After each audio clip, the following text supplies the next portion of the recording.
A single photograph, a single folder. And in a dimly lit study in October 1944, a private world tilted on its axis. The Reich Chancellery was quiet that afternoon. Rain fretted the windows. Papers lay in tidy stacks on polished wood. A courier placed a thin folder on the desk and stepped back. The man at the desk, Adolf Hitler, lifted the flap, expecting routine intelligence, perhaps propaganda dressed as alarm. He pulled out a single image, a bomber so large and unfamiliar that it read at first like a caricature of American industrial bravado. Its wings seemed too long, its fuselage impossibly broad, its glazed nose and multiple gun positions an assertion of technological confidence. At first he looked away. Denial is the first movement of many defeats. Then he scanned the accompanying technical sheet. Pressurized cabin, remote-controlled defensive turrets, an operational range that put entire coasts within reach, a sustainable payload that rendered previous bombers comparatively quaint.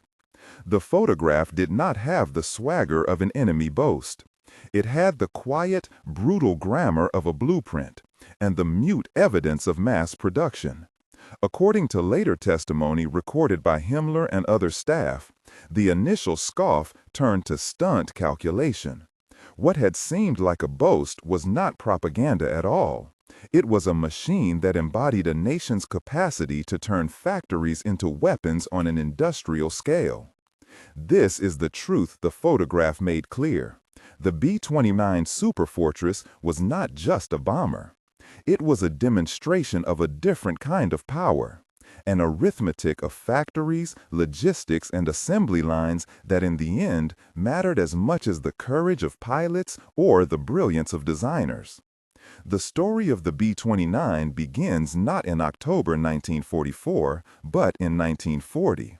In American Air Corps requirements that looked ahead to a world of long ranges and heavier payloads.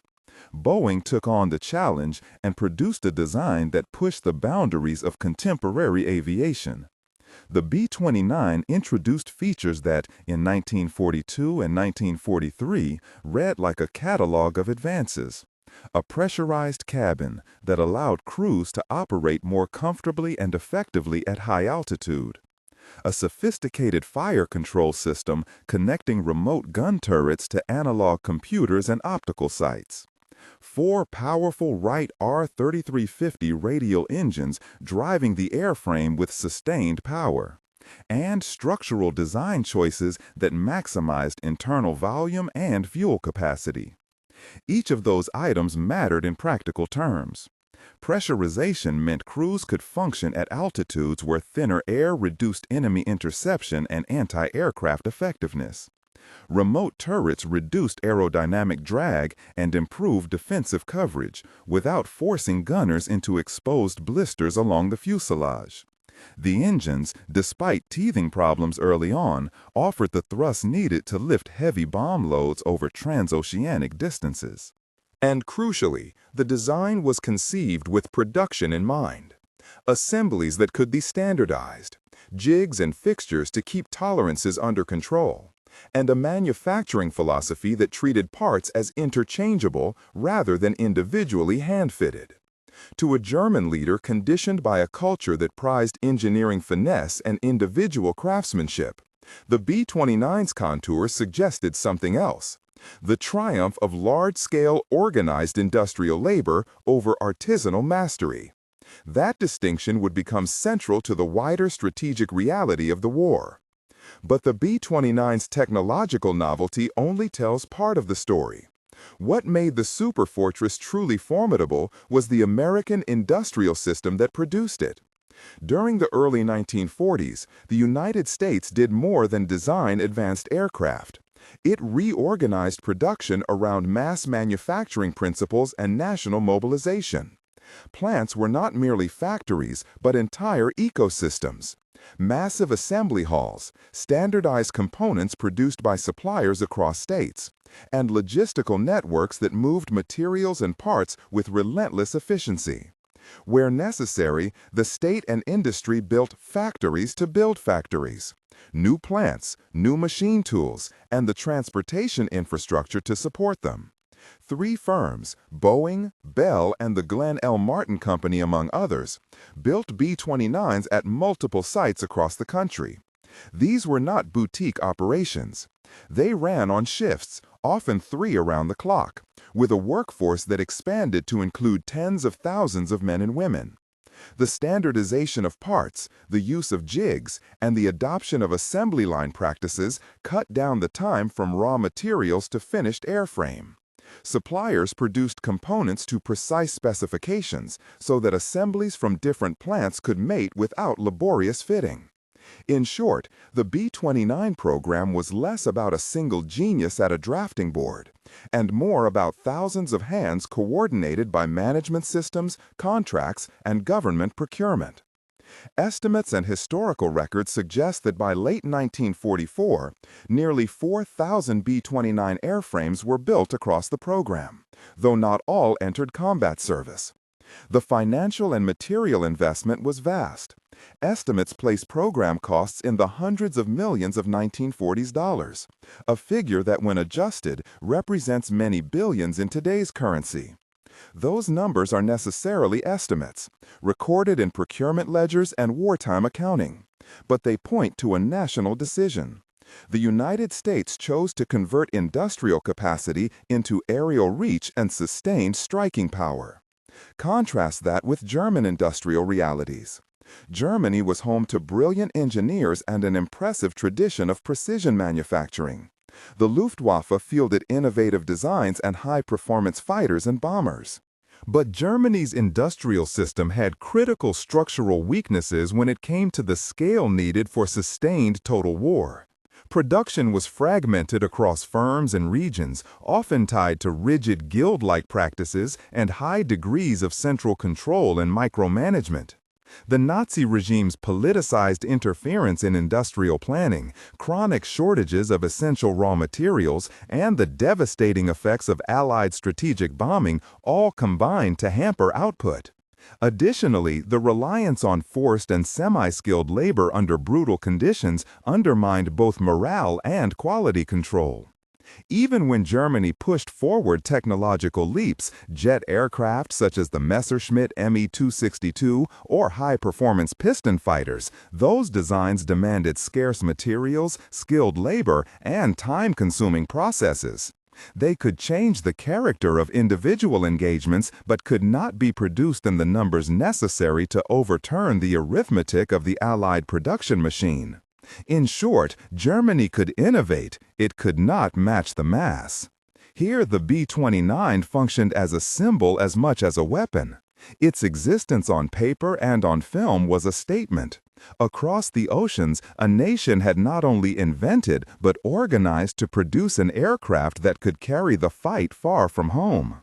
The B-29 was first deployed in the China-Burma-India theater under extremely difficult logistical constraints, flying from forward bases and staging points with limited local infrastructure.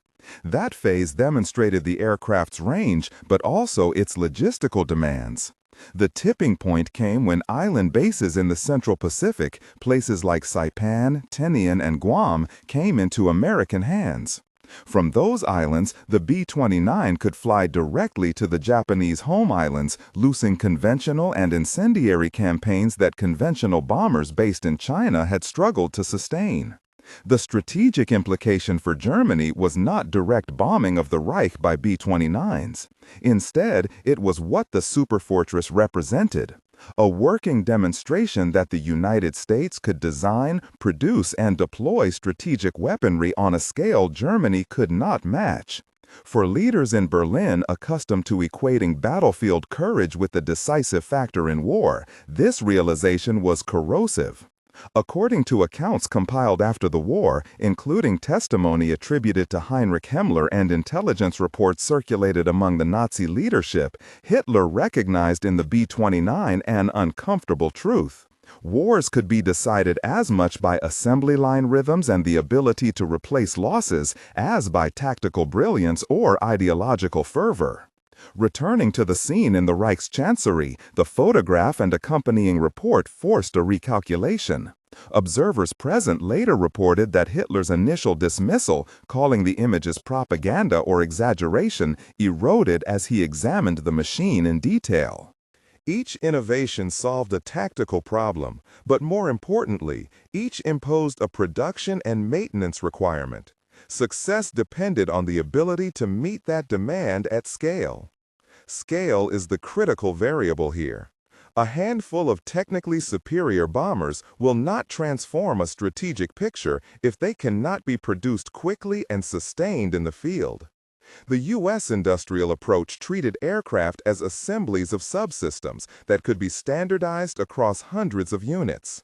That philosophy made it possible to turn the B-29 from prototype into a fleet. The German model, for all its technical marvels, remained more focused on advanced specialization and higher per-unit craftsmanship, which reduced throughput in an attritional war environment. Beyond the purely material, there was a psychological arithmetic. Leaders who equate national greatness with battlefield genius and the cult of personality find it hard to accept that dry managerial processes, plant schedules, procurement contracts, supply depots might matter more than the charisma of a commander. Hitler's political identity was bound up with the narrative of decisive strokes and magnificent victories. Confronted by a photograph that symbolized an entirely different vector of power, his reaction, according to testimony and staff reports, was bitter and revealing. It was not merely anger at an innovation, it was the recognition of a structural disadvantage his regime had helped create through its own priorities and mistakes. To be precise, historians debate the contours and emotional tone of that moment. Our account rests on reported testimony and documentary records rather than verbatim transcripts of private thought. But the larger pattern is clear. The Superfortress's design and the American industrial model that produced it combined to show that the decisive edges of modern war were often calculated in factories and offices, not solely on the battlefield. There were strategic consequences that flowed from this insight. For Germany, options narrowed. The Luftwaffe faced not only the physical challenge of Allied air power over Europe, but also the indirect strategic challenge posed by Allied long-range capabilities elsewhere. Even if the B-29 never appeared over German skies in large numbers, its existence meant that an opponent could turn the industrial and strategic weight of its economy into offensive reach. In practical terms, Berlin could not shift resources fast enough to produce a comparable bomber fleet, nor could it develop the requisite bases and logistics to operate such aircraft at scale. Attempts to respond, accelerated jet programs, last-ditch production pushes, came too late and lacked the resource base to alter the arithmetic. History is often remembered for climactic battles and great leaders, but the B-29 forces a different kind of memory. It insists that victory in the mid-20th century hinged on the capacity to convert national resources into sustained military power. The Superfortress was a machine built to test that capacity. Its silhouette in a photograph startled a dictator not because it promised immediate destruction of the Reich, but because it exposed a gap that no amount of will or rhetoric could bridge. In the quiet that followed Hitler's examination of the folder, the psychological impact registered. Reports gathered after the war describe a mood of stunned, almost private recognition, less theatrical breakdown than the cold arithmetic of a leader confronting a mismatch between myth and material. Himmler's later testimony and staff reports framed this reaction not as an emotional collapse, but as a strategic realization that the Allies possessed an industrial depth that rendered many of Germany's remaining options ineffective. This recognition, however reluctant and begrudging, points to a sobering lesson about modern conflict. Technologies and heroes matter, but so do factories, spare parts, and the ability to keep machines flying day after day, week after week. The B-29 was an aircraft, yes, but it was also the product of a production philosophy that could be multiplied and sustained. Its photograph was not merely a picture of metal in the sky. It was a portrait of national capacity. When the folder was closed and the photograph returned to its place in the files, nothing immediate changed in the maps on Hitler's desk. But the image traveled through the corridors of power, a small, invasive truth that threaded through conversations and plans. It changed how the Nazi leadership assessed the strategic landscape, not because the superfortress had bombed their factories in that moment, but because it revealed the enemy's comparative advantage with brutal clarity. There is no single line to be drawn from a photograph to the outcome of a global war. Yet the episode illuminates a central dynamic. Modern war is as often decided in machine shops and on assembly lines as it is on the front lines. The B-29 Superfortress was a technological artifact and a strategic pronouncement. For Hitler and his circle, the sight of it undercut a narrative of inevitability they had long told themselves. According to the testimonies and reports that reached post-war historians, the reaction was not only one of anger, but of reluctant, bitter recognition. And that recognition is in many ways the shocking truth the photograph revealed. If there is a final image to hold, it is not of the bomber in flight, so much as of the contrast it represented. On one side, a political system bent on symbolic displays and centralized control. On the other, an industrial machine organized to sustain and replace. Between these two stood the future of the conflict. The photograph in Hitler's folder did not win the war that day, but it announced which side had the means to outlast the other. In the calculus of modern war, that matters as much as any single battle. If this is the kind of history you want to see more of, subscribe and follow for a deeper dive into the industrial stories that shaped the 20th century. In the end, the superfortress remains a historical symbol with an unambiguous moral. Victory in the industrial age depends less on grand gestures and more on the quiet, cumulative work of production, logistics, and management. Hitler's recognition of that fact, bitter, late, and recorded in testimony, marks not just a moment of personal defeat, but a broader lesson about the limits of ideology against the steady arithmetic of factories and supply. The B-29 did not have to cross the European horizon to be decisive. It simply had to exist, and in its existence it exposed the irreversible shift that had taken place between nations that could organize to produce and those that could not.